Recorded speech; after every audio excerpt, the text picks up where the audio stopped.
آداب، آپ ANS news channel دیکھ رہے ہیں۔ میں ہوں عمران۔ ناظرین، دن بھر کی تمام بڑی خبریں لے کر میں آپ کی خدمت میں حاضر ہوں۔ آئیے شروعات کرتے ہیں آج کی اہم خبروں سے۔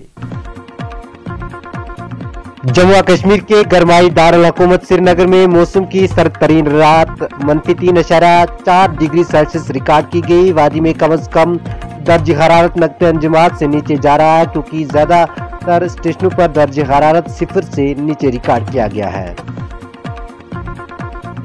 جنوبی کشمیر کے اننت ناگ ضلع کے ایک شال فروش کی اتوار کو ریاست کرناٹک میں ایک سڑک حادثے میں موت ہو گئی۔ اننت ناگ ضلع کے سیر ہمدان علاقے کا رہائشی علی محمد وانی عمر 45 سالہ، جو پیشے سے شال فروش تھا، کو ایک گاڑی ٹیمپو ٹرولر نے ٹکر مار دی۔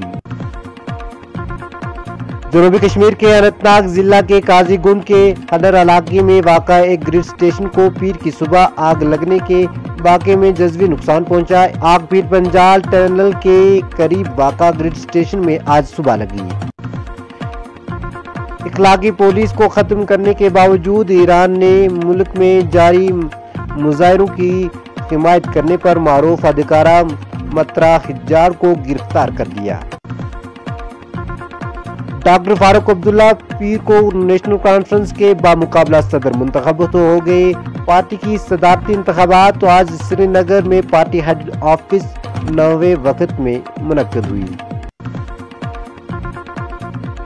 راجوری ضلع میں پیر کی صبح آج سڑک حادثے میں کم از کم 17 افراد جو شادی کی تقریب کا حصہ تھے زخمی ہو گئے۔ ایک اہلکار نے بتایا کہ حادثہ اس وقت پیش آیا جب برتنوں کو لے جانے والی ایک بس سرکنڈی LOC روڈ کے قریب کچھوے کا رخ کر گئی۔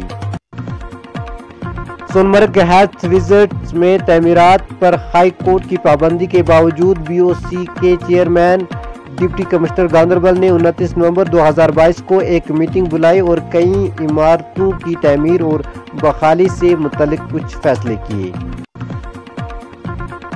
Kashmir chamber of commerce and industry کے CCI نے پیر کو جموں و کشمیر کے لیفٹیننٹ گورنر منوج سنہا پر زور دیا کہ وہ تجارتی اور صنعتی صارفین کے حق میں بجلی کے نرخوں پر معافی کا اعلان کرے۔